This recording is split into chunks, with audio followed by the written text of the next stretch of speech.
What's poppin', everybody? This is the first episode of the Viper's Den. Your boy Young LRKO here.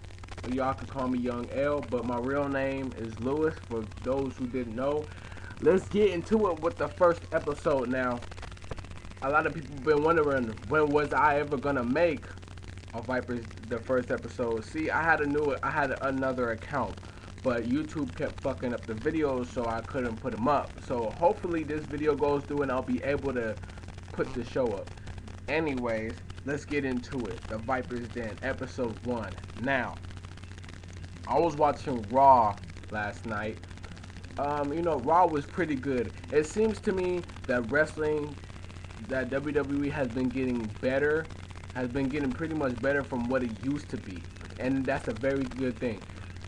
Now, what I'm happy about is The Miz and Big Show winning the Unified Tag Team Champions. That is a big push for The Miz.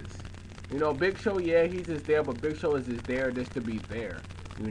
They just team him up. They just team him up with people that's gonna rise up to just keep Big Show in the title hunt or whatever.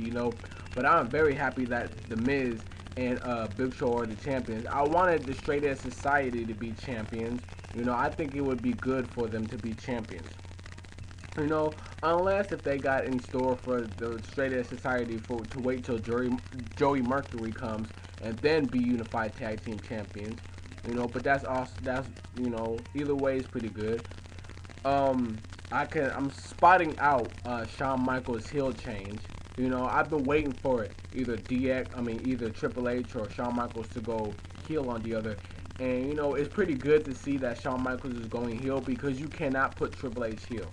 As bad as I want Triple H to be heel, you cannot put him heel because Triple H was one of the greatest heels in WWE history.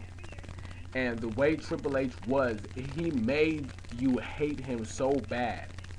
But you couldn't. But he was so tight though, right? You can't do that with the Triple H now because of how WWE is now.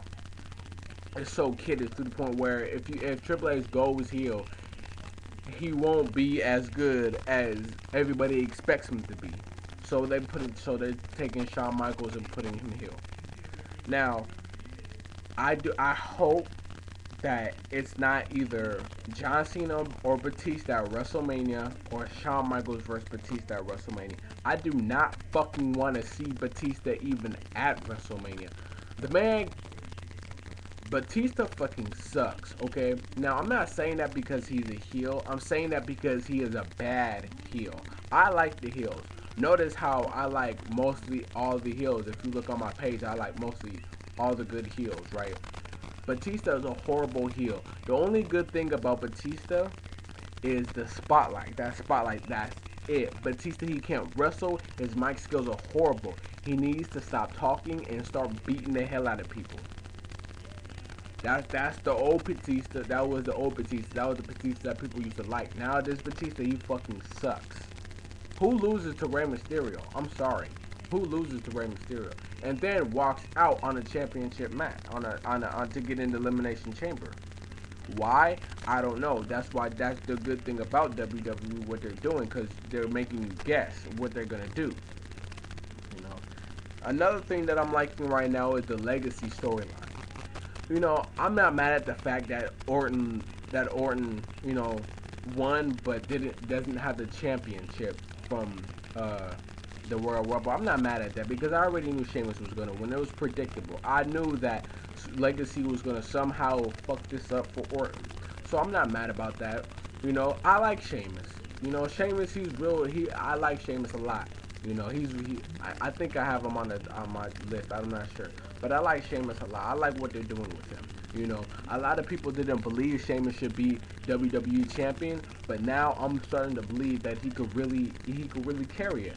I'm pretty sure that Sheamus is going to win the Elimination Chamber and then go on to fight Triple H at WrestleMania, which I don't want to see.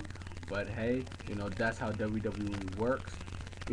And the DiBiase and Orton storyline is pretty much coming into play now.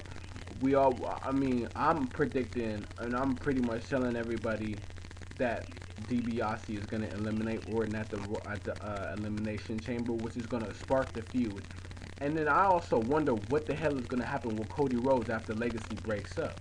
Because, see, Ted DiBiase is pretty much getting the boost. Cody Rhodes is just there just to be there in Legacy.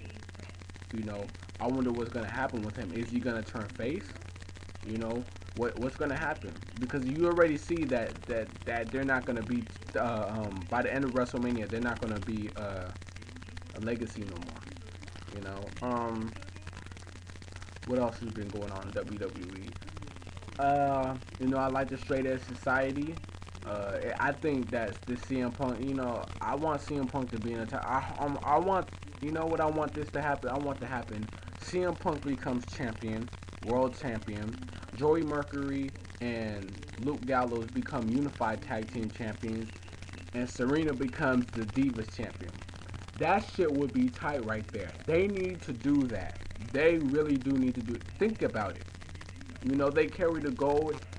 They would take over SmackDown, and it would be good too. That would be excellent.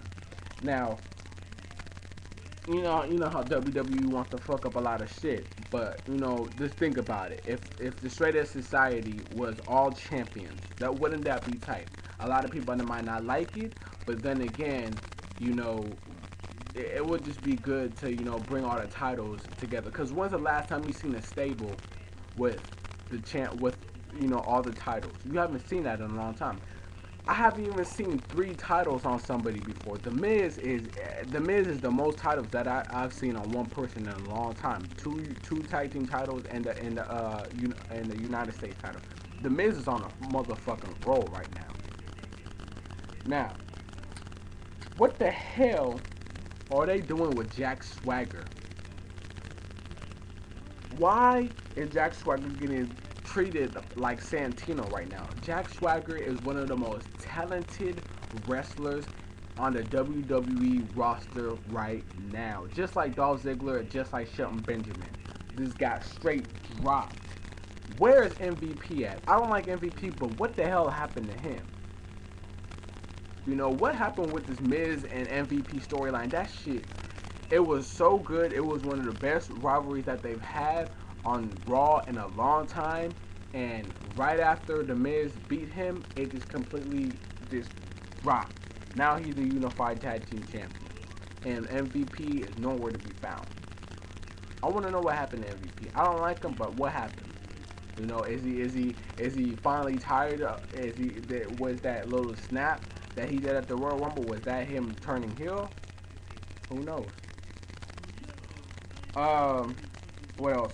Hornswoggle. God. What the fuck is Hornswoggle still doing on my television? Why? YouTube. Why is Hornswoggle on my fucking TV doing this? He hits his fucking stomach. Why are they making it seem like he's driving a fucking NASCAR? And he has to have a little ladder just to be in the fucking camera. Get Hornswoggle off my goddamn motherfucking TV. Seriously, WWE. It is irritating me. Now, the Vince McMahon and Bret Hart thing at WrestleMania, am I happy about it? No. I don't care about Bret Hart. Sad to say, I don't care about Bret Hart. Probably because I wasn't able to grow up watching him. That's why I probably don't like him. I don't care about Bret Hart. I mean, it's good to see, you know, a legend. You know, something's getting done with it. You know, instead of just being unheard of and unsaid. You know, I mean, I don't care about the match. I don't care about Vince and Bret Hart at WrestleMania. I really don't. Sorry to say. I know a lot of people hate it, but who cares? First episode of the Viper's Den is over. So this is the end part of the first episode of Viper's Den. Hit me up with messages if you want to be featured on my show. I got ways to do it, so just hit me up. Viper's Den, episode 1.